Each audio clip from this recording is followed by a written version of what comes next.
Thank y'all for being here.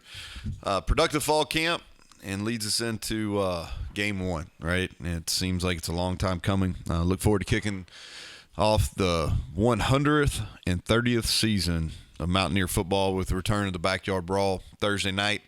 Talk about Pitt for a second. ACC champs, 11-3.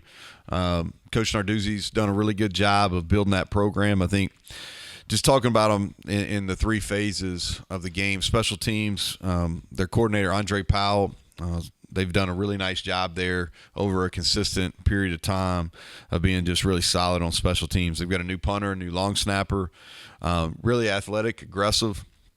I thought that was a big piece of their championship team last year was on special teams. Offensively, a new coordinator and Coach Signetti. They're going to be multiple. He did a really good job, I thought, at BC the last couple years. And long-time play caller. He's not going to be rattled. And he's done this at the NFL level and at the collegiate level for a long time. They've got talented skill guys across the board. I think when you watch them, you know, obviously Slovis is going to start at quarterback, and he's accurate. He's done a nice job at USC the 2 years he started there. And but when you look at their skill guys, and I think sometimes as much is made about what they lost, but their receivers, that's a really good group. Two transfer starters, and Bubba Means, who very familiar with. We recruited him really hard at Troy. Thought we had a chance to get him until Tennessee took him late there. And then Mumfield, you know, who had a great freshman season at Akron. And then Jared Wayne, who's really consistent. You know, he's got a long line of work there at Pitt. Made a bunch of 50-50 balls. Means can really run, and then Mumfield's one of the better route runners you're going to see at that age. So, and then running back by committee, those guys I thought were productive last year. 3 of them over 500 yards. I think number 2, when he gets an open field, can really hit some home runs. And the tight end Bartholomew was a freshman All-American. So they've got weapons offensively. Got a veteran offensive line. I think one of the top 5 returning as far as games started in the country. Defensively, to me, that's the staple of their program. They make it really difficult to run the football. Their D-line's very talented. I think if you look at them, Cansey is really they do a nice job moving him around. His first step, he's really tough. You know, I think the other inside guy, Green, is a nice player that maybe gets overlooked some. I think he's done a really nice job. They're good on the edges. Baldana is I think his length to the field makes it really difficult. He gets his hands on a bunch of balls, and he can rush the passer. The Hayes kid, who's from the Pittsburgh area, is a really good pass rusher. And then Alexander plays really hard at the other end. And then at linebacker, the Dennis, he'll be as good as any linebacker we play this year. And then they've got 2 safeties returning. So a lot of veteran presence over there, really good NFL-type talent on the defensive side. And so just kind of wrapping it up, tough opener. We'll need to be ready. We will be ready. A lot of respect for that program, what they've done. And so I think y'all are getting a depth chart there. It looks like Monty's giving that out. But JT earned the right to start. He'll be our starting quarterback. And really decision-making is kind of what won that job for him. He's full trust, player staffed, have a lot of confidence in him and how he's going to perform in the opener. So with that, I'll take questions.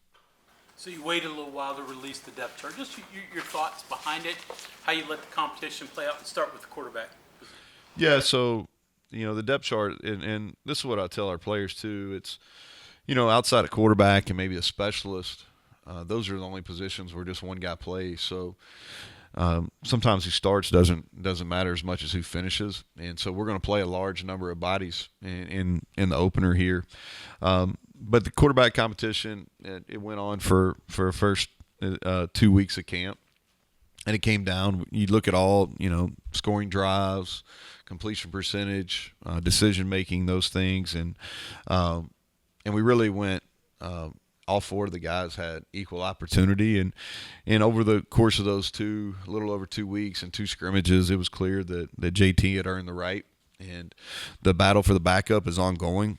I'll say this, and I said this the other day, is feel really positive about the future of that position. I like the young guys we have, and we're doing some things that are really keying on their development. So, any other position, Greg, in particular? I mean, stick with quarterback for a second. So what do you see out of JT, the positives, and maybe things sort of unknown heading into an opener? Well, I think there's a lot of unknowns going into opener. I think probably on both sides of the ball. If for JT, it's going to be his first game here. Now, the positive is this is, I think, his 17th or 18th start at the Power 5 level, so this isn't something that's new for him. He's played in big games, so I don't think the atmosphere is going to rattle him. He's played in these types of games before. As far as things he does well, he's really accurate with the football. He's throwing the ball downfield at a high completion percentage during camp. He does a really good job from a run pass. Any type of decision he has to make as far as that, he's been really good. So those are some things on the quarterback.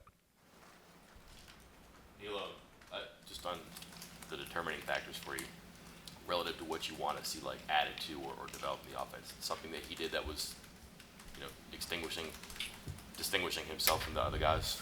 Yeah, I don't know. Not from an attitude. I like those four. I like the makeup of all four of those kids. The one thing about JT is he's really even keel. He doesn't get too high or too low. Not rattled easily.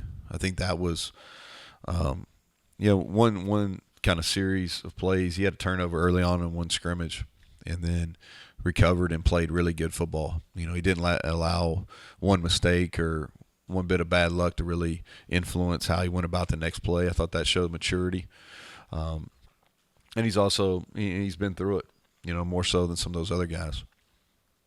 Going off of that, I don't know if the quarterback's record as a starter is very significant. Like, that's not a stat that touchdowns or anything like that, but significant that guy who does have kind of a history of winning for a long time now, I think. Yeah, I think it matters. It's kind of like starting pitchers in baseball, right? They've kind of lost some of their significance, but you're still looking at their win-loss record, and he's been successful. He's been on some good teams too. I think that's important to note, but he has been successful.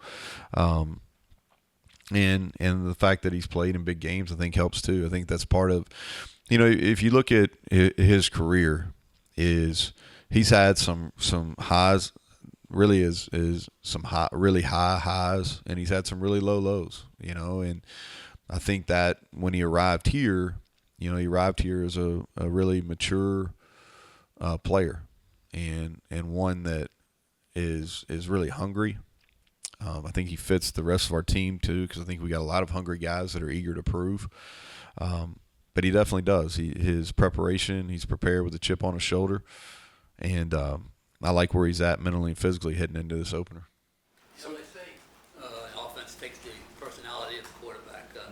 Is that the personality you want at quarterback rather than, say, like Skylar Howard had, where he was, going 100 miles an hour? I think that's probably a question to ask Graham. I think a lot of times the personality of the offense is the personality of the person leading it. So I think there's definitely when I watch our guys play, there's some things that I see in Graham that I think transfers down to our unit there. I think that your strengths on your offense come down to what your quarterback can and can't do. I would agree with that. I do think that the quarterback's looked at probably a little bit different from his teammates and obviously from you all as well, but they're looking at how a quarterback reacts, and I do like the steadiness of JT in the hot when he has really good plays and when something doesn't go the way we want it to offensively. I think how he reacts sets the tone or the standard for the rest of the group. Outside of quarterback, you have a number of positions listed with or, and again, outside of punter too.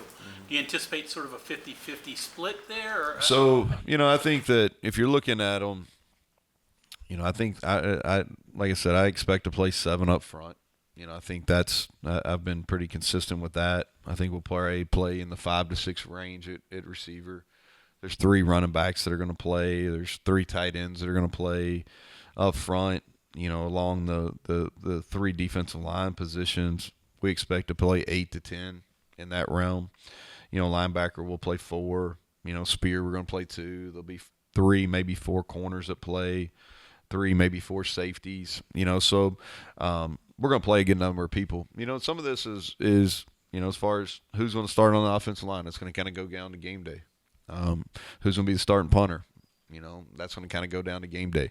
So some of these battles haven't necessarily been decided, but who's going to play has, if that makes sense. Coach, was there a sense of a little bit more of an urgency in terms of determining who your starter at quarterback was this year as opposed to a previous year, considering you're playing a big team Pitt as opposed to Townsend, an FCS opponent? We tried to make it on the same kind of time scale, really.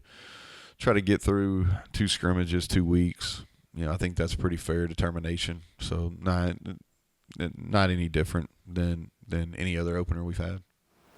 Can you talk about Sam James in the return game? Obviously, that's another one there that was kind of going down the wire, I think, right? Yeah, he's gonna he'll be a factor there. I think he'll. I'm not saying he's gonna take all of them, but he's gonna get some opportunities. A lot of it will depend on how the game's going. But he's had success there. If you remember back in 19 on the kickoff return, he had some nice ones. I thought he was really solid in the bowl game against Minnesota, catching punts. So he's going to get some opportunities in both of those. Malinger, what do you like about him as a kick returner? Courage? Well, he's fast. He's really fast. And he played wideout in high school. He definitely has courage. He's not a guy that's intimidated by any means by the situation. And he's a good blocker, which is important back there when you have 2. A game like this is an opener. How much time do you spend on your in your mind during the week on your pregame speech to your team and Well, the good thing about this one, Bob, they don't need a whole lot of speeches. They'll be ready to go. So you were the ones where you really put some thought into your speeches are the ones where you're worried about your emotional level going into it. And the key here, this is going to be a game that obviously it's your opener, which is always high energy anyway. But the fact that you put in a rivalry game makes it even more emotional. So it's going to be about making sure we play the game with emotion, but not necessarily emotional. And so that's probably the bigger challenge, and rather than getting them up during pregame. What you've seen, their defensive numbers against the run are really good the last 3 years. Is that a product, too, of the sacks that they get? I think that, and I don't want to speak for them by any means, but that's what they're setting out to do defensively. I mean, they want to limit your ability to run the football and then try to make you one-dimensional. That's kind of what I was saying in the opening. I think that defensively, that's been the staple of the program, and I think within that is one of the top priorities for them is stopping the run, and they've done a really good job.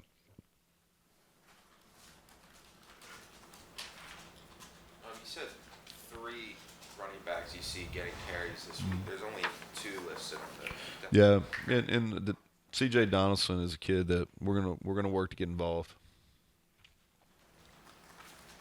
You said you wanted to play with emotion, not emotional. How do you kind of go about trying to make sure that happens? It seems like a pretty tough job, right? It is, and especially in a rivalry take game. And so you lean on, we've got a bunch of guys that played football. Not all of them have played necessarily at WVU, but we've got guys that played. Look across the offensive line, at wideout, quarterback, tight end. I mean, you look at it across the board. Like, we've got guys outside of a couple guys on defense that have played. So your expectation as a coach is that if guys have played, they're going to have a maturity level to understand, to not get too high going into a contest. I've heard this from coaches that have coached in this game before, that it's not really the great plays that win this game, but it's eliminating the bad plays. Do you buy that? Well, I think that's a staple of openers. Anybody that watched college football last week, even the games that were close to being evenly contested from a talent standpoint, it wasn't necessarily the big plays that won. It was the teams that didn't make the big mistakes. Whether it's penalties, turnovers. You've heard me say this. So I don't want to repeat the same thing all the time, but like in college football, it's so hard on your opener because you don't have this is the first time you're on line to play anybody since your bowl game, and so that makes it really difficult. But I do think teams lose games rather than win them early. Injuries, anything problematic coming out of the? No, not necessarily problematic. We got a couple guys that are questionable heading into it that I'm not going to talk about, but the guys that are on this sheet are going to line up and play. So nothing of major concern or nothing from a season standpoint. Follow up with that, then O'Loughlin, you said he's going to play. He's going to play. Yep. He can go yet? Yeah. So we have another harder practice today, a work day today, and we'll determine. But he will play.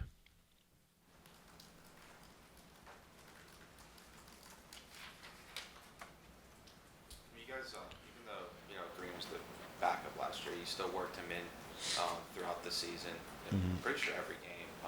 Is that something that you guys may plan to do, or is it different now with JT? No, I think it's all going to be from a game by game standpoint. I think that Garrett. We used Garrett. Garrett played in every game last year. Some he played more. There were stretches there, kind of right in the middle of the season, where he played quite a bit. And he's a really good athlete. But I think going into each game is going to be a little bit different for him, and then kind of the flow of the game will determine that as well. Relative to all the people you want to play, you mentioned depth at various positions and plans to play 4, 7, 8. A lot of those second string guys haven't played. Are you mindful or picky, careful about when you put them in? And you may have a script to put them in, but maybe it's a bad moment. Is it going to be subjective when you roll guys in? How does that go? Yeah, it will, Mike. So what we'll do is after today's practice, leading into the game, we basically have a walkthrough on Tuesday, and then we'll run through on Wednesday, and then we'll kind of get our rotations in order.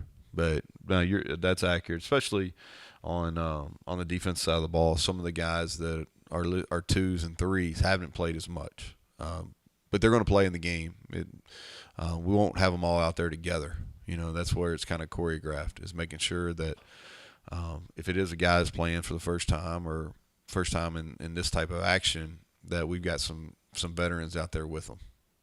Probably a question for Graham, but I'll ask you too. Is scripting a big part of the plan starting out? You still do that? Yeah, we do that. Yeah, we'll still do that. Do it on both sides. Do it in special teams. Not as big a number as some people used to, but yeah, we still do it. Graham, how different will your life be on the sidelines? Different. Like I'll be a resource for him. That's really what I've been working on all spring and fall camp. Did it for a long time. Going back to 2008, and so I want to be a resource for him. But he'll call it, and if I feel strongly about something, I'll give him some ideas. But for the most part, I just want to be a resource and ask questions, and if he wants to ask me something, he can. And that's something we've been working on. That's something that doesn't get talked about a lot, but chemistry on game day, when you have new staff members, you have to practice that because it's different, and so we've been intentional about doing that in the spring and all during fall camp. Obviously, circumstances can change this, but do you have an idea of who redshirts, who doesn't? You mentioned 4 guys last week that you thought the freshman O lineman, more than likely. Everybody else, Greg, we're going to try to get ready to play, special teams at a minimum, and I think it's way too early to make those determinations, but really heading into it, outside of those offensive linemen, everybody else, we're going to try to give them an opportunity. Kind of extending on Bob's question, does the stepping back a little bit kind of liberate you to be more involved in, game management decisions, clocks, timeouts, analytical stuff, special teams, defense? Yeah. Have you rehearsed all that stuff too? Thought about that? Is that going to be new and different? Yeah, we have. That's kind of what we had 2 scrimmages and kind of a mock game, and that's what I did during the spring game as well. Is really kind of work, and a lot of it too is you go back and as a head coach you kind of train yourself as well. You watch some games, and even on Saturday I was watching one game. I won't tell you which one, but I'm sitting there going, okay, this amount of time, this is what we got to do, this is how we got to use our timeouts, because nobody thinks about it. If you go It's been, 9 months since we played. If you go 9 months without doing something, you're going to be a little rusty. And so there's some preparation there for the coaches, for the head coach included, get ready for an opener. So I'm kind of jealous of the NFL guys. They get 3 preseason games. And if you screw up, nobody knows because nobody's really watching. Okay, anything else? All right, guys. All right, Thank you. Coach.